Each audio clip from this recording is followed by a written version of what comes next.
Everyone, good morning. Welcome back to परचम। I am Pooja. आज हम डिस्कस करने वाले हैं 1 फेब के करंट अफेयर्स। लेकिन आज मैंने एक छोटी सी जो न्यूज़ है उसको स्किप कर दिया है, वो है इकोनॉमिक सर्वे। क्योंकि ऑलरेडी सेशन काफ़ी लेंदी हो गया था, तो मैंने सोचा इकोनॉमिक सर्वे के जो हाईलाइट्स हैं, जो पॉइंट्स हैं, उनको मैं कल आपके साथ कवर करा दूंगी, उनको हम वहाँ पर डिस्कस कर लेंगे। ठीक है, तो बाकी सारी न्यूज़ को इंपॉर्टेंट अपॉइंटमेंट्स हो गए, इंपॉर्टेंट रिपोर्ट्स और इंडेक्स हो गए, है ना। इसके अलावा आईएमएफ ने क्या बताया है भारत की जीडीपी ग्रोथ के बारे में, वो सारी चीज़ों को मैंने यहाँ पे शामिल कर लिया है। वीडियो को लास्ट तक देखना है। लास्ट में 10 क्वेश्चंस का एक छोटा सा क्विज है, ठीक है ना। आपको उन 10 क्वेश्चंस के आंसर करने हैं और 11th नंबर का जो क्वेश्चन है वो आपका क्वेश्चन ऑफ द डे है। इसका आंसर आप हमें कमेंट सेक्शन में बताएंगे अपने स्कोर के साथ, ठीक है। अब पीडीएफ कहाँ पे मिलेगी? तो हमारे करंट अफेयर्स की जो पीडीएफ होती है वो हमारे टेलीग्राम पर मिल जाती है। अगर आपने अभी तक टेलीग्राम को ज्वाइन नहीं किया है तो टेलीग्राम को ज्वाइन कर लीजिएगा और एकदम फ्री ऑफ कॉस्ट वहाँ से आपको सीए का पीडीएफ मिल जाएगा। ओके, सो स्टार्ट करते हैं 1 फेब के इंपॉर्टेंट करंट अफेयर्स और शुरुआत करेंगे आज का इंपॉर्टेंट डे। तो आज 47th राइजिंग डे है इंडियन कोस्ट गार्ड का। तो इंडियन कोस्ट गार्ड डे जो है वो 1 फेब को मनाया जाता है। क्या रीज़न है इसके पीछे की कहानी क्या है वो हम देखेंगे, ठीक है। इस साल इसका ये 47th नंबर का राइजिंग डे है। Basically coast guard act pass हुआ था 1978 में और इसी एक्ट के जरिए 1 फेब 1977 में ये जो इंडियन कोस्ट गार्ड फोर्स है वो एग्जिस्टेंस में आई थी। लेकिन ये जो पूरा ऑर्गेनाइजेशन का फॉर्मेशन हुआ है, इस ऑर्गेनाइजेशन का फॉर्मेशन 19 अगस्त को किया गया है 1978 में। तो दोनों दिन अंतर हो जाते हैं। यहाँ पर अगर इंडियन कोस्टल गार्ड के इन्फोर्समेंट के आने की बात है, इनके एग्जिस्टेंस की बात है, तो वो 1 फेब 1977 को अंडर द एक्ट 1978 में आया था, ठीक है। 1978 के एक्ट के जरिए आया था। लेकिन जो ऑर्गेनाइजेशन बनने की बात आती है मिनिस्ट्री ऑफ डिफेंस के अंदर, वो 19 अगस्त 1978 में फॉर्मेशन हुआ था और उस समय हमारे देश के प्राइम मिनिस्टर मोरारजी देसाई जी की गवर्नमेंट थी, ठीक है। और उस समय इंडियन कोस्ट गार्ड के पास उतनी ज़्यादा शिप्स नहीं थी और वेसल्स नहीं थे कि वो हमारी पूरी की पूरी कोस्टल बाउंड्री को प्रोटेक्ट कर सके। लेकिन आज हमारे कोस्टल गार्ड के पास पर्याप्त मात्रा में जो है वो शिप्स अवेलेबल हैं। अच्छा, अगर हम इंडियन कोस्ट गार्ड के मोटो के बारे में बात करते हैं तो मोटो है इनका वयम रक्षमः, मतलब वी प्रोटेक्ट, इसका मोटो है। अब इंडियन जो कोस्टल गार्ड है उसके 5 रीजनल ऑफिसेस हैं, मतलब 5 अलग अलग जगहों से ये हमारी कोस्टल बाउंड्री को प्रोटेक्ट करने का काम कर रहे हैं। अगर हम नॉर्थ ईस्ट में बात करते हैं तो इसका हेड ऑफिस आपको गांधीनगर, नॉर्थ वेस्ट में अगर बात करते हैं तो हेड ऑफिस कहाँ पर मिलेगा? नॉर्थ वेस्ट में, मतलब गांधीनगर गुजरात में। अगर हम वेस्ट रीजन में बात करते हैं तो मुंबई। ईस्ट में जाओगे तो ईस्ट में आपको यहाँ पर मिलेगा चेन्नई। नॉर्थ ईस्ट में अगर आप पहुंचेंगे तो कोलकाता और फिर Andaman and Nicobar, port Blair. तो ये 5 जो है इंडियन कोस्टल गार्ड के रीजन्स हैं जहां पर ये डिवाइडेड है और काम करते हैं। साथ ही साथ इंडियन कोस्टल गार्ड जो है उनके पास कोस्टल बाउंड्री को प्रोटेक्ट करने के लिए हमने हेलीकॉप्टर्स भी इनको प्रोवाइड किए हैं। वो कौन कौन से इक्विपमेंट्स हैं? तो डोर्नियर 228, HAL ध्रुव और HAL चेतक हेलीकॉप्टर जो है वो HAL बनाता है, इसलिए इसका नाम रखा है HAL चेतक। अगर डायरेक्टर जनरल के बारे में बात करें इंडियन कोस्टल गार्ड के तो VS पठानिया जो है वो डायरेक्टर जनरल है, ठीक है। चलिए अगली बात करते हैं। यहाँ पे कल बजट सेशन की शुरुआत हुई और आप सभी को पता होता है कि जब बजट सेशन की शुरुआत होती है तो किससे शुरुआत होती है? राष्ट्रपति के भाषण से शुरुआत होती है। तो आपने कल देखा होगा कि द्रौपदी मुर्मू जी ने दोनों हाउसेस को, जो ज्वाइंट सिटिंग होती है, उसको संबोधित किया था, उनके लिए भाषण देने का काम किया था और उसके बाद ही इकोनॉमिक सर्वे को बजट सेशन में पेश किया गया। और आज जो है 1 फरवरी और आज के दिन जो है वो बजट को पेश किया जाएगा हमारी संसद में। अब यहाँ पे द्रौपदी मुर्मू जी के द्वारा आरपीएफ के जो पर्सनल्स होते हैं, आरपीएफ मतलब क्या होता है? रेलवे प्रोटेक्शन फोर्स होती है। तो आरपीएफ पर्सनल्स को जीवन रक्षा मेडल या पदक प्रोवाइड करने का काम भी प्रेसिडेंट ऑफ इंडिया ने किया है। सो president of India awarded RPF personal with जीवन रक्षक पदक अवार्ड। तो बेसिकली आरपीएफ के पर्सनल्स को ये अवार्ड दिया जाता है। तो 3 लोगों को ये मेडल दिया गया है। वो 3 पर्सन कौन कौन से आप देख सकते हैं? श्री जयपाल सिंह जो कि हेड कांस्टेबल है नदन रेलवे में। नेक्स्ट है श्री बुधाराम साइनी जो कि कांस्टेबल है और श्री सुरेंद्र कुमार जो कि कांस्टेबल है नदन रेलवे में। अच्छा, अब इनको क्यों ये जीवन रक्षक मेडल दिया गया है? तो उसका भी एक रीज़न है। हुआ क्या था कि निज़ामुद्दीन रेलवे स्टेशन में एक माल गाड़ी खड़ी हुई थी और ये घटना जो है वो 12 मई 2022 की है। और इसमें क्या लग गई थी, इसकी एक बोगी में, इसके एक वैगन में जो है वो आग लग गई थी और वो फायर जो है वो कंटिन्यूअसली बढ़ते चली गई, जिसके कारण भगदड़ मच गई और लोगों ने भागना शुरू कर दिया। ये जो वर्किंग साइट थी उसमें लगभग 1000 वर्कर काम कर रहे थे। तो ये जो तीनों पर्सन के बारे में मैंने बताया, जयपाल सिंह, कांस्टेबल सुरेंद्र कुमार और कांस्टेबल बुद्ध साइनी, इन लोगों ने इस आग को बुझाने का काम किया। लेकिन ये जो रेलगाड़ी थी ना, उसमें मालगाड़ी में क्या रखा हुआ था, नाफ्ता रखा हुआ था, जो कि एक बहुत ही ज़्यादा ज्वलनशील मटेरियल है जो बहुत जल्दी आग पकड़ता है। और पूरे के पूरे 18 जो उसकी बोगी थी उसमें आग लग गई। तब इससे काफ़ी ज़्यादा जान माल का नुकसान हो सकता था और रेलवे की प्रॉपर्टी को भी नुकसान हो सकता था, लेकिन फिर भी इन्होंने अपनी जान की परवाह ना करते हुए इसकी आग को बुझाने का काम किया था। इसलिए आरपीएफ की जवानों को ये मेडल दिया जाता है। अगर हम जीवन रक्षक पदक मेडल के बारे में बात करते हैं तो ये 3 अलग अलग कैटेगरी में अवार्ड दिए जाते हैं। एक होता है सर्वोत्तम जीवन रक्षक पदक, फिर है उत्तम जीवन रक्षक पदक और जीवन रक्षक पदक। तो यहाँ पर जीवन रक्षक पदक यहाँ पर दिया है 3 आरपीएफ के पर्सन्स को।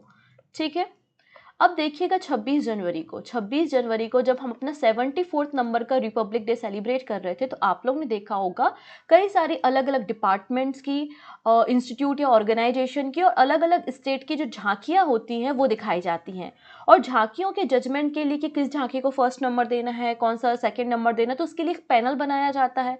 पैनल बनाने के साथ साथ बहुत सारे लोग, जैसे कि हम जैसे लोग अब दिल्ली नहीं गए हैं, तो अगर हम भी वोट करना चाहते हैं तो इसके लिए एक ऑनलाइन पोर्टल भी गवर्नमेंट बनाती है। तो यहाँ पर दोनों तरीके से जो जजमेंट पास किया जाता है, एक तो पैनल जो जजेस होते हैं वो बताते हैं कि बेस्ट आपकी झांकी कौन सी है, और एक आपका जो ऑनलाइन पोर्टल होता है वो बताता है कि बेस्ट झांकी का अवार्ड किसे जाता है। तो दोनों कैटेगरी में यहाँ पे अवार्ड अनाउंस कर दिए गए हैं। आइए हम वहाँ पर देखते हैं। पहले तो आप इस झांकी को देखेंगे, ये उत्तराखंड राज्य की झांकी है, उत्तराखंड की है, और जिम कार्बेट नेशनल पार्क को बेसिकली यहाँ पे इन्होंने बताया है। So, Best Marching Contingent and the Tablets of Republic Day Parade 2023। तो गणतंत्र दिवस परेड 2023 की सर्वश्रेष्ठ मार्चिंग टुकड़ी और झांकी का अवार्ड यहाँ पे अनाउंस कर दिया गया है। यहाँ पे 2 सेपरेट रिजल्ट आए हैं। पहला रिजल्ट जो है वो पैनल ऑफ जजेस ने दिया है और दूसरा रिजल्ट जो है वो ऑनलाइन पब्लिक वोट के द्वारा कंडक्ट कराया गया था, MyGov पर उनके द्वारा डिसाइड किया गया है। पहले हम पैनल का जजमेंट देख लेते हैं, फिर ऑनलाइन जजमेंट को हम समझेंगे। तो पैनल के जजमेंट के हिसाब से अगर स्टेट की कैटेगरी, स्टेट और यूटी की कैटेगरी में बात करते हैं तो बेस्ट झांकी का अवार्ड किसको मिला है, उत्तराखंड को मिला है फर्स्ट नंबर पे, सेकंड नंबर पे महाराष्ट्र है और थर्ड नंबर पे यूपी है। ठीक है, अगर आपसे एग्जाम में क्वेश्चन पूछ ले और यहाँ वहाँ पे मेंशन ना हो कि जजमेंट किसके हिसाब से है या रिजल्ट किसके हिसाब से आपको देना है, तो आप हमेशा जो पैनल के जजमेंट के हिसाब से ही रिजल्ट को बताएंगे, जब तक कि मेंशन ना हो कि ऑनलाइन आपसे पूछा ना गया हो। ठीक है, तो आपको इसी ऑर्डर को पहले याद रखना है। तो उत्तराखंड की जो झांकी थी, राज्य की झांकी, उसको फर्स्ट नंबर मिला है, महाराष्ट्र की झांकी को सेकंड और उत्तर प्रदेश की झांकी को तीसरा नंबर यहाँ पर मिला है। इसके अलावा अगर हम बात करते हैं best marching contingent among the 3 service, तीनों सेवाओं के बीच में जो मार्च होती है उसमें किसे अवार्ड मिला है, तो उस परेड में पंजाब रेजिमेंट सेंट्रल कंटिजेंट को अवार्ड मिला है, पंजाब रेजिमेंट। ठीक है, अगली बात अगर करते हैं हम, अगर डिपार्टमेंट्स के बारे में बात करें तो मिनिस्ट्री ऑफ ट्राइबल अफेयर्स जो जनजाति मामलों का मंत्रालय होता है, उसकी झांकी को बेस्ट झांकी का अवार्ड यहाँ पर दिया गया है। इसके अलावा आप देखेंगे सेंट्रल पब्लिक वर्क डिपार्टमेंट और वंदे भारतम डांस ग्रुप को स्पेशल प्राइज भी यहाँ पर दिए गए हैं। अब हम बात करते हैं जो पोल कंडक्ट कराया गया था online 25 to 28 January MyGov portal पे, उसके अकॉर्डिंगली क्या अवार्ड गए हैं। तो यहाँ पर अगर आप स्टेट की बात करते हैं तो फर्स्ट नंबर पे गुजरात है, सेकंड नंबर पे यूपी और थर्ड नंबर पे महाराष्ट्र आपको देखने को मिल जाएगा। अगर हम यहाँ पे बेस्ट डब्ल्यू सेंट्रल मिनिस्ट्री और डिपार्टमेंट के बारे में बात करें तो CAPF ministry of home affairs के अंदर काम करते हैं, CAPF को मिला है। Best marching contingents among the 3 service Indian air force को यहाँ पर दिया गया है। ठीक है, तो ये अलग अलग कैटेगरी में आप याद रख सकते हैं, लेकिन आपको पहली वाली स्लाइड को ज़्यादा फोकस करना है, आपको इसे याद रखना है, क्योंकि एग्जाम में अगर जब तक नहीं पूछा जा रहा है ऑनलाइन पब्लिक के अकॉर्डिंगली क्या वोटिंग गई है या कैसा रिजल्ट है, तब तक आपको इसी को आंसर मानना है। उत्तराखंड की झांकी ही फर्स्ट नंबर पे आपको कंसिडर करनी है, ठीक है, ना कि गुजरात की। नेक्स्ट बात करेंगे, air marshal AP Singh will be the new vice chief of the air force. तो एयरफोर्स के नए वाइस चीफ कौन बन गए हैं? एयर मार्शल AP सिंह बन गए हैं, ठीक है। और ये एयर मार्शल संदीप सिंह को रिप्लेस करने वाले हैं। तो याद रखेंगे, एयर मार्शल AP सिंह वायुसेना के नए वाइस चीफ होंगे और ये संदीप सिंह जी को रिप्लेस करने का काम करेंगे। हमारा जो MiG-29 अपग्रेड प्रोजेक्ट था, ठीक है, जो कि रशिया में चल रहा था, क्योंकि हमारा जो मिग क्राफ्ट है वो हमने रशिया से टेक्नोलॉजी ट्रांसफ़र के ज़रिए ही बनाया है, डिज़ाइन किया है, रशिया ने हमको मिग दिया है। तो MiG-29 का जो अपग्रेड प्रोजेक्ट था, उस मैनेजमेंट टीम को भी लीड करने का काम AP सिंह जी के द्वारा किया गया था। अगर हम इंडियन एयरफोर्स के बारे में बात करते हैं तो हम सभी को पता है 8 अक्टूबर का दिन, 8 अक्टूबर को हम एयरफोर्स डे मनाते हैं, क्योंकि 8 अक्टूबर 1932 को ही इंडियन एयरफोर्स एग्जिस्टेंस में आई थी और हमारी मिनिस्ट्री ऑफ डिफेंस के अंदर इंडियन एयरफोर्स काम करती है। हालांकि हम ये भी जानते हैं जो तीनों हमारी फोर्सेज हैं, तीनों सेनाओं के जो हेड होते हैं वो प्रेसिडेंट ऑफ इंडिया होते हैं। अगर हम चीफ ऑफ एयर स्टाफ के बारे में बात करें तो एयर मार्शल विवेक राम चौधरी या फिर बी राम या फिर VR चौधरी, VR चौधरी जो हैं, VR चौधरी जो है वो चीफ ऑफ एयर स्टाफ है और वाइस चीफ कौन बन गए हैं? अब एयर मार्शल AP सिंह बन गए हैं। इसके अलावा अब तीनों सेनाओं के सेना प्रमुखों के बारे में, हमारे CDS के बारे में, BSF और SSB के प्रमुख कौन है, तो आप इस लिस्ट का स्क्रीनशॉट ले सकते हैं, जिससे आप सारी बातों को रिवाइज यहाँ पे कर पाएँ। और जो ये CDS की अपॉइंटमेंट है ये बहुत इंपॉर्टेंट है, यहाँ से क्वेश्चन बनने के चांसेस बहुत ज़्यादा हैं। ओके, चलिए नेक्स्ट बात करेंगे हम। Madhavendra Singh appointed as the first CEO of Gujarat maritime cluster. तो आप लोग ने गिफ्ट सिटी के बारे में सुना होगा। गिफ्ट सिटी कहाँ है? गुजरात, गांधीनगर में है। और वहाँ पर एक गुजरात मैरीटाइम क्लस्टर बनाया गया है। ये क्लस्टर क्या करेगा? एक वन स्टॉप सॉल्यूशन प्रोवाइड करेगा। जितने भी आप सर्विसेज, मतलब समुद्र के जरिए जो भी सर्विसेज होती हैं, पोर्ट्स में लॉजिस्टिक का आना, पोर्ट से लॉजिस्टिक का जाना और पूरे ट्रेडिंग को वहाँ पे रेगुलेट करने का काम बेसिकली ये क्लस्टर करेगा। तो पहले जो CEO बन गए हैं गुजरात मैरीटाइम क्लस्टर के, वो कौन बन गए हैं? माधवेंद्र सिंह बन गए हैं, ठीक है। तो Madhavendra Singh has been appointed as the first chief executive officer of the Gujarat maritime cluster by Gujarat port infrastructure company limited. इनकी अपॉइंटमेंट किसने की है? Gujarat port infrastructure company limited के द्वारा इनकी अपॉइंटमेंट की गई है, ठीक है। Gift city in the Gandhinagar is India first operational smart city and international financial service centre. तो गिफ्ट सिटी गांधीनगर गुजरात में है और ये भारत की पहली ऑपरेशनल स्मार्ट सिटी है, जहां पर आपको इंटरनेशनल फाइनेंस सर्विस सेंटर भी देखने को मिलेगा।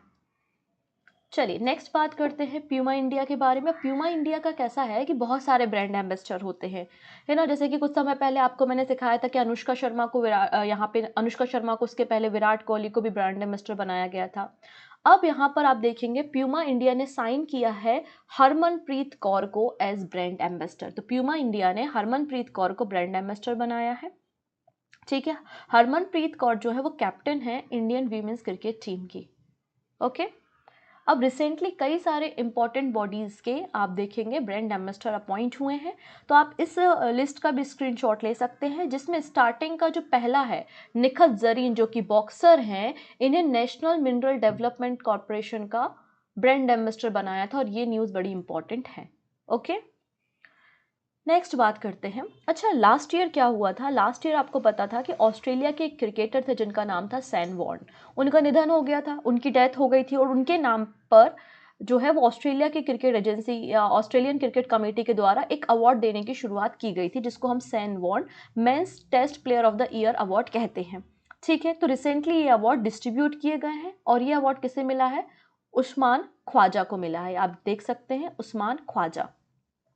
So Usman Khwaja wins San Juan Men's Test Player of the Year Award 2023, ठीक है। तो ऑस्ट्रेलियन ओपनिंग बैटर है उस्मान ख्वाजा। इन्हें Shane Warne award as the men's test player of the year 2023 का अवार्ड मिला है। इसके अलावा कुछ और पर्सन है जिनको अवार्ड दिए गए हैं और सारे के सारे ऑस्ट्रेलियन खिलाड़ी ही हैं। आप देखेंगे women's ODI player of the year किसे मिला है? बेथ मूनी को मिला है। Men's ODI player of the year David Warner को मिला है। बेलिंडा क्लार्क अवार्ड वीमेंस में मैथ बूनी को और एलन बॉर्डर मेडल जो है वो मेंस स्टीव स्मिथ को मिला है, ठीक है। तो आपको बेसिकली उस्मान ख्वाजा का नाम याद रखना है। Next, Murali Vijay announce retirement from all form of the international cricket. तो मुरली विजय ने अंतर्राष्ट्रीय क्रिकेट के सभी प्रारूपों से संन्यास की घोषणा कर दी है। ठीक है, इंडिया के ओपनर रहे हैं मुरली विजय, उन्होंने रिटायरमेंट ले लिया है। इनका जो लास्ट मैच इन्होंने खेला था वो 2018 में खेला था ऑस्ट्रेलिया के अगेंस्ट। ठीक है, और इनका जो डेब्यू था, मतलब इनका जो पहला मैच था वो 2008 में इन्होंने खेला था गावस्कर ट्रॉफी में। नेक्स्ट है Morgan Stanley appoints Arun Kohli as a new country head for India. तो मॉर्गन स्टैनली ने अरुण कोहली को भारत के लिए नया कंट्री हेड अपॉइंट किया है। इन्होंने संजय शाह को रिप्लेस किया, क्योंकि संजय शाह जी का रिटायरमेंट पास आ रहा था, तो संजय शाह जी को रिप्लेस करने का काम जो है वो अरुण कोहली ने किया है। ठीक है, हालांकि जो अरुण कोहली है वो पिछले 15 ईयर्स से जो है वो मॉर्गन स्टैनली में काम कर रहे हैं। ओके, अगर मॉर्गन स्टैनली के बारे में बात करें तो इनके सीईओ कौन है? जेम्स पी गॉर्मन है। हेडक्वार्टर इसका यूएसए में आपको देखने को मिलेगा। चलो नेक्स्ट है Amit Shah laid the foundation stone for national forensic science university. तो अमित शाह जी जो कि हमारे यूनियन होम मिनिस्टर हैं, गृह मंत्रालय को संभालने का काम करते हैं, इन्होंने recently national forensic science university का फाउंडेशन स्टोन रखा है। कहाँ पर? कर्नाटका में। कहाँ पर? कर्नाटका में। यूनिवर्सिटी ऑफ एग्रीकल्चर साइंस के प्रमाइसेस में धारवाड़ कर्नाटका में इन्होंने फाउंडेशन स्टोन रखा है नेशनल फॉरेंसिक साइंस यूनिवर्सिटी का। इससे क्या होगा, जो प्रोसीजर होती है क्रिमिनल को पकड़ने की, इन्वेस्टिगेट करने की, उसको एक बूस्टअप मिलेगा, उनको पकड़ने में आसानी होगी, और एक ट्रेनिंग भी जो है वो प्रोवाइड यहाँ पर की जा सकती है। साथ ही साथ इन्होंने अपने एक भाषण में, अपनी स्पीच में एक और बात यहाँ पे मेंशन की है। इन्होंने कहा है कि आज हमारे देश में 23 IITs हो चुके हैं, 20 IIMs हो चुके हैं, IIM हो चुके हैं, और एम्स की संख्या बढ़कर कितनी हो गई है? 7 से बढ़कर 22 एम्स की संख्या हो गई है। यूनिवर्सिटी की संख्या भी 723 से बढ़कर 1043 हो गई है। साथ ही साथ फॉरेन यूनिवर्सिटी को भी परमिशन मिल चुकी है कि वो आके हमारे देश में अपने कैंपसेस को रन कर सकते हैं, ओपन कर सकते हैं।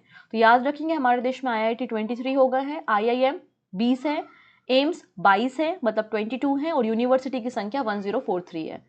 ओके, अच्छा, अब बात हो रही थी यहाँ पे कर्नाटका के बारे में। तो कर्नाटका की कैपिटल क्या है? बेंगलुरु है। बसवराज बोम्बई यहाँ पे चीफ मिनिस्टर है, और थावर चंद्र गहलोत जो है वो गवर्नर के रूप में काम कर रहे हैं। अब रिसेंटली अमित शाह जी के द्वारा अलग अलग जगहों पे जो भी फाउंडेशन स्टोन रखे गए हैं या किसी स्टैच्यू का इनॉग्रेशन किया गया है, तो वो सारी जानकारी आपको यहाँ पे मिल जाएगी। आप चाहे तो इसका स्क्रीनशॉट ले सकते हैं। यहाँ पर ये जो प्रहरी ऐप है ये इंपॉर्टेंट है, इसे BSF जो बॉर्डर सिक्योरिटी फोर्स है उसके लिए तैयार किया गया है ना। नेक्स्ट है, यहाँ पर देखिएगा एक नई रिपोर्ट पब्लिश हुई है, annual death penalty report 2022। Okay, national law university के द्वारा इस रिपोर्ट को पब्लिश किया जाता है। नेशनल लॉ यूनिवर्सिटी का फॉर्मेशन 2007 में एक एक्ट के जरिए किया गया था, और उसी के जरिए यहाँ पे एनुअल डेथ पेनल्टी रिपोर्ट 2022 को रिलीज किया गया है। इसमें बताया कि हमारे देश में जो टोटल डेथ पेनल्टी की संख्या हो गई, मतलब मृत्यु दंड की संख्या है, वो 539 हो गई है। इसके पहले ये संख्या 491 थी 2021 में। According to the report, the number of death penalty in India increase to 539 हो गई है 2022 में, और 2021 में ये संख्या 490 थी। तो इन्होंने कहा है कि 2015 से अभी तक जो डेथ पेनल्टी की संख्या है हमारे देश में वो 50% इंक्रीज हुई है, और हाईएस्ट रेट कहाँ पर है? उत्तर प्रदेश में है, जहाँ पर मृत्यु दंड की सज़ा दी जाती है या दी गई है अभी पिछले समय में। सेकेंड नंबर पे गुजरात, और तीसरे नंबर पे झारखंड है। ठीक है, तो यूपी फर्स्ट पे है, सेकेंड पे गुजरात है, फिर थर्ड नंबर पे झारखंड है। नेक्स्ट बात करते हैं यहाँ पर, the central panel reject the inclusion of Muslim dynasty in the exhibition. तो देखिएगा, अब यहाँ पर जो हमारा एक बॉडी है ICHR का मतलब होता है Indian council of historical research. इन लोगों ने बेसिकली ये जो डिवीज़न है ना वो मिनिस्ट्री ऑफ एजुकेशन के अंदर ही काम करता है, मतलब जो ICHR है वो मिनिस्ट्री ऑफ एजुकेशन की एक बॉडी, आप ऐसा कंसिडर कर सकते हैं। इन लोगों ने डिसाइड किया हमारे जो मिडिवल इंडिया था, मतलब हमारा जो मध्यकालीन भारत था, और मध्यकालीन भारत में कई सारे राजवंश हुआ करते थे, कई सारी डायनेस्टी थी, तो उसके लिए आप एग्जीबिशन लगाओ, लेकिन इसमें मुस्लिम जो डायनेस्टी है, जो मुस्लिम राजवंश है, उनको इनसे बाहर कर दिया, इस एग्जीबिशन से बाहर कर दिया गया है। ठीक है, तो यहाँ पे आप यह देखेंगे, an exhibition on medieval India dynasty was organized by the Indian Council of Historical Research, a division of the Union Ministry of Education, and featured 50 different dynasty in the exhibition. No Muslim dynasty was shown in the exhibition. अब ऐसा क्यों किया गया? तो इन्होंने पहली चीज़ तो ये जो एग्जीबिशन है उसमें 8 से लेकर 18 सेंचुरी, 8 सेंचुरी से 18 सेंचुरी तक जो मिडिवल इंडिया की हिस्ट्री रही है उसको आपको शोकेस करना है। अलग अलग राजवंशों की कहानी क्या रही है, कैसा प्रशासन था, या फिर क्या उनके साइन थे, सिंबल्स थे, फ्लैग कैसा था, राजा कैसे थे, उनका आर्ट एंड कल्चर कैसा था, इस तरीके से सारी चीज़ों को एग्जीक्यूट करने की बात, एग्जीबिशन करने की बात यहाँ पे की गई है।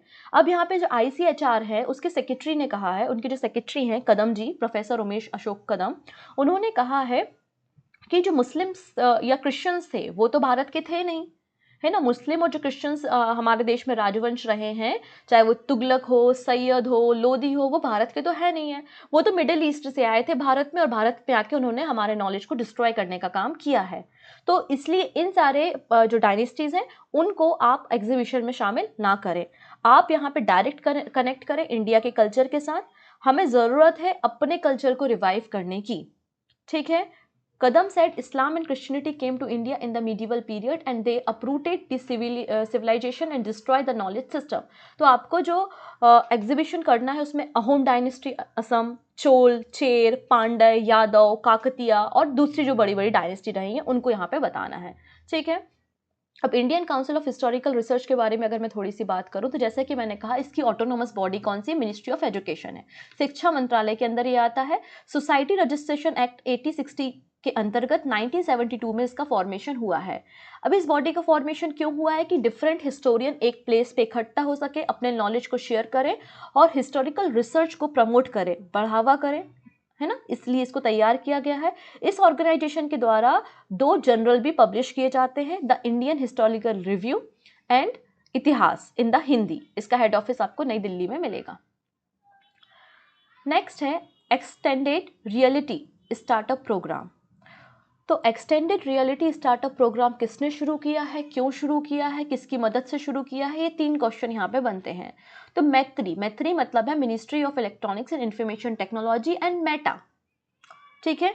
तो मैत्री और मेटा ने मिलके एक्सटेंडेड रियलिटी स्टार्टअप प्रोग्राम की शुरुआत की है और इन्होंने 120 स्टार्टअप्स जो हैं उनको जोड़ने का काम करेगी एक्सटेंडेड रियलिटी से। तो यहाँ पे मेटा और मैत्री का बेसिकली ये MOU है या कोलैबोरेशन है, आप कह सकते हैं। यहाँ पर प्रोग्राम को 2 पार्ट्स में बांटा गया है। पहला सिस्टम जो होगा, पहला सेगमेंट होगा एक्सेलरेट करना और दूसरा है ग्रैंड चैलेंज। तो इस प्रोग्राम में आपके जो स्टार्टअप है, जो आपके प्री स्टार्टअप है, लगभग 6 मंथ तक आपने अच्छे से सब कुछ सेटअप कर लिया, इक्विपमेंट को सेटअप कर लिया है, तो उसको एक मेंटोरशिप देने का काम, किस तरीके से आपको एग्जीक्यूट करना है, बड़े बड़े जो बिजनेस मैन्स होते हैं उनसे आप अपने आइडिया को शेयर कर सकते हो। और फंड भी आपको यहाँ पे जो है वो लगभग 2 करोड़ रुपए का ग्रांट भी जो है वो मैत्री के द्वारा दिया जाएगा, जिससे आप अपने स्टार्टअप को XR मतलब जो एक्सटेंडेड रियलिटी है उसकी फील्ड में काम कर सको, ठीक है। The grand challenges is aimed at supporting early stage innovators to upscale from the R&D phase to developing workable prototype and minimum viable product, जिससे आप वर्किंग प्रोटोटाइप तैयार कर सको और अपने स्टार्टअप को आगे बढ़ा सको। और स्टार्टअप किसी भी कैटेगरी में हो सकते हैं, चाहे वो एजुकेशन हो, learning and scale, health care, gaming, entertainment, agriculture, है ना, कोई भी फील्ड में हो सकते हैं। अब बात करेंगे T+1 सेटलमेंट के बारे में। ये क्या है और अभी तक भारत में क्या हो रहा था, अब क्या होने जा रहा है। तो देखिएगा यहाँ पे 3 प्रकार से सेटलमेंट्स होते हैं। एक है T, फिर है T+1 और फिर है T+2। भारत अभी तक T+2 पे काम कर रहा था, लेकिन भारत अब T+1 में शिफ्ट हो गया है। अभी क्या होता है, जब आप ट्रेडिंग करते हो, अगर आप में से कोई शेयर मार्केट में इन्वॉल्व होगा, डीमेट अकाउंट होगा, तो आप शेयर परचेस करते हो, तो क्या सेम डे पे आपको वो फंड आता है आपके अकाउंट में? तो आंसर है नो। आंसर है नो। आपको आने वाले +2 डेज, मतलब आज आपने ट्रेडिंग की है, मान लेते हैं आपने आज मंडे था, मंडे में आपने ट्रेडिंग की है, तो वेडनेसडे तक आपका जो पैसा है वो आपके डीमेट अकाउंट में आता था। इसको हम T+2 बोलते हैं, मतलब ट्रेडिंग करने के नेक्स्ट 2 बिजनेस डे के अंदर आपका पैसा आपके डीमेट अकाउंट में आएगा। इसको हम T+2 सेटलमेंट कहते हैं।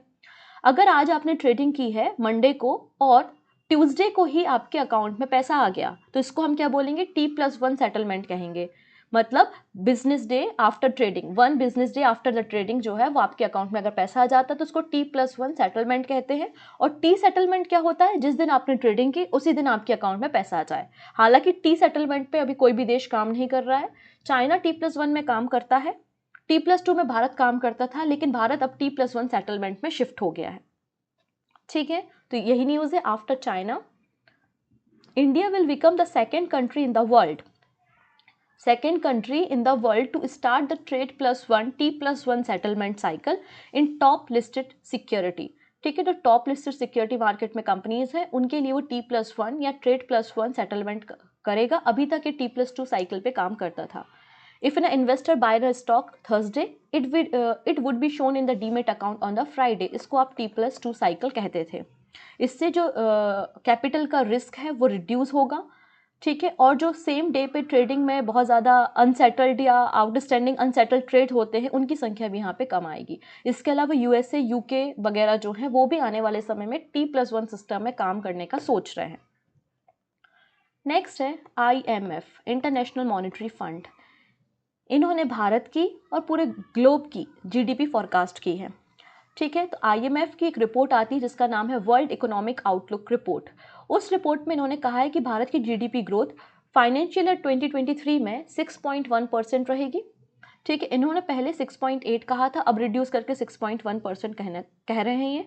इसके अलावा पूरे अगर वर्ल्ड की ग्रोथ के बारे में बात करते हैं तो वर्ल्ड की ग्रोथ भी रिड्यूस हुई है। क्यों? क्योंकि जो आपका एक तो इन्फ्लेशन रेट बढ़ रहा है, रशिया यूक्रेन का वॉर भी था। इसके अलावा जो इकोनॉमिक कंडीशन है चाइना की वो बहुत अनसर्टेन है, और इन सारे रीज़न के कारण जो वर्ल्ड की इकोनॉमिक ग्रोथ है वो भी यहाँ पे स्लो डाउन हो गई है। और उन्होंने कहा है कि 2.9% वर्ल्ड ग्रोथ रहेगी 2023 में। तो भारत की कितनी रहेगी? 6.1 रहेगी, और वर्ल्ड की कितनी रहेगी? तो 2.9% रहेगी।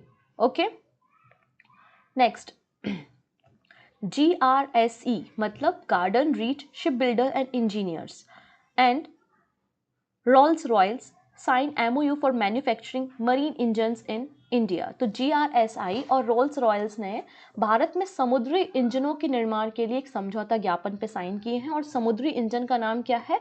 MTU S4000। ठीक है, तो बेसिकली यहाँ पे garden reach ship builder and engineer limited और रोल्स रॉयल्स जर्मनी, इन दोनों ने जो है वो एक MOU साइन किया है कि जो समुद्री इंजन्स होते हैं उसके लिए यहाँ पे एक MOU साइन किया, और टेक्नोलॉजी ट्रांसफ़र के ज़रिए जो है ये सब प्लांट में, रांची के करीब जो प्लांट है वहाँ पर इसे तैयार किया जाएगा। The MOU deal with the transfer of technology related to the engine assembly, painting, part sourcing and after sale service of this engines. तो MOU किसके बीच में ट्रांसफर, मतलब क्या क्या हुआ है MOU कि आपको टेक्नोलॉजी का ट्रांसफर करेंगे, अगर आपको पार्ट्स की सोर्सिंग करनी तो वो भी दिया जाएगा, सर्विसेज की ज़रूरत है आफ्टर सेल तो वो भी आपको प्रोवाइड की जाएगी। और कौन सा इंजन हम तैयार कर रहे हैं? MTU S4000। नेक्स्ट है IIM Ahmedabad rank top MBA college in India. तो recently Indian institute ranking framework IIRF मतलब इंडियन इंस्टीट्यूट रैंकिंग फ्रेमवर्क के द्वारा रिसेंटली एक रैंकिंग पब्लिश की गई है। उस रैंकिंग में बताया गया है MBA के लिए बेस्ट कॉलेज इंडिया में IIM अहमदाबाद है। IIM अहमदाबाद के बाद IIM Bengaluru, then IIM Kolkata का रैंकिंग 3rd नंबर पे है। अगर हम प्राइवेट इंस्टीट्यूट्स में बात करते हैं तो 1st नंबर पे आप देखेंगे Xavier, labour relation institute and फिर जमशेदपुर। इन लोगों ने टॉप किया है प्राइवेट इंस्टीट्यूट की कैटेगरी में। लास्ट न्यूज़ है यहाँ पर, ministry of defence become the largest buyer of MSME goods in 2022।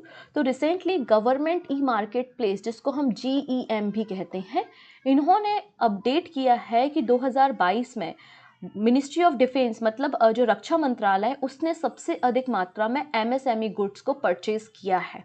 ये बात यहाँ पे बताई गई है। यहाँ पर मिनिस्ट्री ऑफ डिफेंस ने लगभग 16,747 करोड़ रुपीस का प्रोडक्ट परचेज किए हैं MSME सेक्टर से, जो कि 250% more than the purchase made in 2021। 2021 के कंपैरिजन में 2022 में डिफेंस, मिनिस्ट्री ऑफ डिफेंस ने एमएसएमई सेक्टर में से 250% ज़्यादा सेल करने का काम किया है। ये तो हो गया मंत्रालय की बात, मिनिस्ट्री की बात। अगर स्टेट की कैटेगरी में देखते हैं तो सबसे अधिक मात्रा में एमएसएमई के प्रोडक्ट को परचेज करने का काम उत्तर प्रदेश ने किया है। तो स्टेट की कैटेगरी में यूपी फर्स्ट है। अदरवाइज ओवरऑल कैटेगरी में आप देखेंगे तो मिनिस्ट्री ऑफ डिफेंस ने सबसे ज़्यादा एमएसएमई गुड्स को परचेज करने का काम 2022 में किया है, जो कि लगभग 16,000 करोड़ रुपीज़ है। वहीं यूपी स्टेट की कैटेगरी में मैक्सिमम है और इसने परचेज कितना किया है, 9,000 करोड़ रुपीस का किया है। क्लियर है। अगर हम government e market place platform के बारे में बात करते हैं तो इसका फॉर्मेशन 9 अगस्त 2016 में हुआ था। Ministry of commerce and industry के अंदर ये काम करता है। इसका ऑब्जेक्टिव है to bring transparency and efficiency in the government procurement process. तो एमएसएमई को सेक्टर को बढ़ावा देने के लिए बेसिकली पूरा काम किया जाता है। ठीक है, तो आज की शॉर्ट न्यूज़ है। तो पहली न्यूज़ हमारे पास जो इम्पोर्टेंट न्यूज़ है वो मैं बता देती हूँ। Netherland emerge as a India third largest export destination after the USA and UAE. तो अप्रैल दिसंबर 2022 के डेटा के अकॉर्डिंगली भारत सबसे ज़्यादा एक्सपोर्ट यूएसए को करता है, फिर यूएई को करता है और उसके बाद नीदरलैंड को करता है। ठीक है, फिर बेंगलुरु होस्ट कर रहा है first G20 energy transition working group meeting. तो energy transition working group G20 की मीटिंग कहाँ हो रही है, बेंगलुरु में हो रही है। वहीं पहली एम्प्लॉयमेंट वर्किंग ग्रुप कमेटी की मीटिंग कहाँ हो रही है, जोधपुर राजस्थान में हो रही है। फिर budget session of the parliament शुरू हो चुका है, जिसको एड्रेस करने का काम प्रेसिडेंट द्रौपदी मुर्मू के द्वारा किया गया था। ठीक है, नेक्स्ट बात करेंगे। अभी आप लोगों को ऑस्ट्रेलियन ओपन के बारे में मैंने आपको बताया था। ऑस्ट्रेलियन ओपन का टाइटल नोवाक जोकोविच ने जीता था और नोवाक जोकोविच जो है वो एटीपी रैंकिंग में टॉप पर आ गए हैं, फर्स्ट नंबर पर आ गए हैं ऑस्ट्रेलियन ओपन को जीतने के बाद। ठीक है, Toyota remains top selling car maker in the world for the third straight year. तो टोयोटा जो है वो टॉप सेलिंग कार मार्केट बन चुकी है वर्ल्ड में लगातार तीसरे साल भी। तो ये कुछ शॉर्ट न्यूज़ थी, आप इनको भी याद रख सकते हैं। ठीक है, तो अब बात कर लेते हैं रिवीजन क्वेश्चन के बारे में। जो बच्चे नोट्स बनाना चाहते हैं तो उनके लिए यहाँ पे शॉर्ट में आपके हेडलाइंस हैं, जो भी आज हमने डिस्कशन किया है इंपॉर्टेंट न्यूज़, उन सब की हेडलाइंस है। तो इनकी मदद से आप जो है नोट्स को प्रिपेयर कर सकते हैं। ये सारी चीज़ें आपको पीडीएफ में मिल जाएंगी। पीडीएफ डाउनलोड करने के दो तरीके हैं, एक तो टेलीग्राम है और दूसरा है एप्लीकेशन। तो एप्लीकेशन में भी फ्री ऑफ कॉस्ट सीए का पीडीएफ अवेलेबल होता है। ठीक है, तो आप इनका स्क्रीनशॉट ले लीजिए और इनके आप अच्छे नोट्स बना सकते हैं। अब हमें बात करनी है क्विज के बारे में, जिसमें 10 क्वेश्चन है और आपको इनके आंसर करने हैं। पहला है, Khadi fest 23 has been inaugurated in which city recently. तो खादी फेस्ट का आयोजन कहाँ पर किया गया था, तो मुंबई में किया गया था। ऑप्शन डी यहाँ पे करेक्ट हो जाएगा। Which edition of the Interpol young global police leaders programme is being held in New Delhi. तो अभी रिसेंटली जो Interpol young global police leader programme हो रहा था, ये कौन सा एडिशन है, तो आंसर हो जाएगा ये थर्ड एडिशन है और सीबीआई इसे ऑर्गेनाइज करा रही थी। Option C is the right answer. Next है, which of the following state is launch first survey of migrant recently. तो अभी कोविड के समय बहुत सारे वर्कर्स जो है वो माइग्रेट हुए हैं, हर एक राज्य में माइग्रेशन बढ़ा है, राइट। तो यहाँ पे पहला सर्वे अभी रिसेंटली किस राज्य ने पहला अपने राज्य का माइग्रेंट सर्वे कंडक्ट कराया है, तो आंसर हो जाएगा झारखंड ने। किसने कराया है, आंसर हो जाएगा झारखंड में। तो झारखंड को एकमात्र स्टेट नहीं जिसने माइग्रेंट के लिए सर्वे कंडक्ट कराया है, जिससे आप उनकी संख्या पहचान सको, उनको क्या समस्याएं, खाने की फैसिलिटी, रहने की फैसिलिटी, उनका वर्क है ना, चाहे वो मनरेगा के अंतर्गत हो या दूसरी स्कीम के अंतर्गत उनको वर्क प्रोवाइड करना। जब तक आपको काउंटिंग पता नहीं होगी तो आप कोई स्कीम को रन नहीं कर सकते, इसलिए माइग्रेंट का सर्वे यहाँ पे करवाया गया, प्रवासी जो होते हैं उनका सर्वे कराया गया। अब यहाँ पे झारखंड कोई पहला राज्य नहीं है जिसने माइग्रेंट का सर्वे कराया, इसके पहले तमिलनाडु और पंजाब ने भी इस सर्वे को कंडक्ट कराया जा चुका है। India has signed an MOU with which country to introduce 12 cheetahs annually over the next 8 to 10 years? तो किस कंट्री के साथ भारत ने MOU साइन किया है, हर साल 8 से 10 सालों तक जो है 12 चीता को हर साल भेजेंगे, तो आंसर हो जाएगा south Africa. Option D. 15 number की ब्रिक समिट को कौन सा देश आयोजित कर रहा है, तो 15 नंबर की ब्रिक समिट कहाँ पर होगी, साउथ अफ्रीका में। Option D. Which among the following has launch the Nidhi Aapke Nikat 2.0 programme. तो निधि आपके निकट जो प्रोग्राम है वो ईपीएफओ ने रन किया था, EPFO. Option A is the right answer. NMDC has appointed whom as its brand ambassador. तो एनएमडीसी ने किसे अपना ब्रांड एम्बेसडर बनाया है तो निखत जरीन को बनाया है, ऑप्शन बी बिल्कुल करेक्ट हो जाएगा। Retired army general Peter Pavel was elected as a president of which country, तो पीटर पैवेल जो है वो किस देश के राष्ट्रपति बन गए हैं, आंसर हो जाएगा चेक रिपब्लिक, ऑप्शन डी। नेक्स्ट है who has won the Australian Open men's single title 2023 by defeating Stefanos Tsitsipas। तो ऑस्ट्रेलियन ओपन किसने जीता है, तो सभी को पता है नोवाक जोकोविच ने जीता है, ठीक है, ऑप्शन ए करेक्ट हो जाएगा। वर्ल्ड लेप्रोसी डे कब ऑब्जर्व किया जाता है, हर साल किस दिन मनाया जाता है, तो आंसर हो जाएगा last Sunday of January, option A is the right answer. This is question of the day. Which of the following country has won FIH Men's Hockey World Cup in Bhubaneswar? तो FIH Men's Hockey World Cup किसने जीता है, India, Germany, France या Argentina? जो भी answer होगा अपने score के साथ कमेंट में बताना। अब बात हो गई इकोनॉमिक सर्वे के बारे में, जिसके हाइलाइट्स को हम कल डिस्कस कर लेंगे। ओके, सो मिलते हैं नेक्स्ट सेशन में, टेक केयर।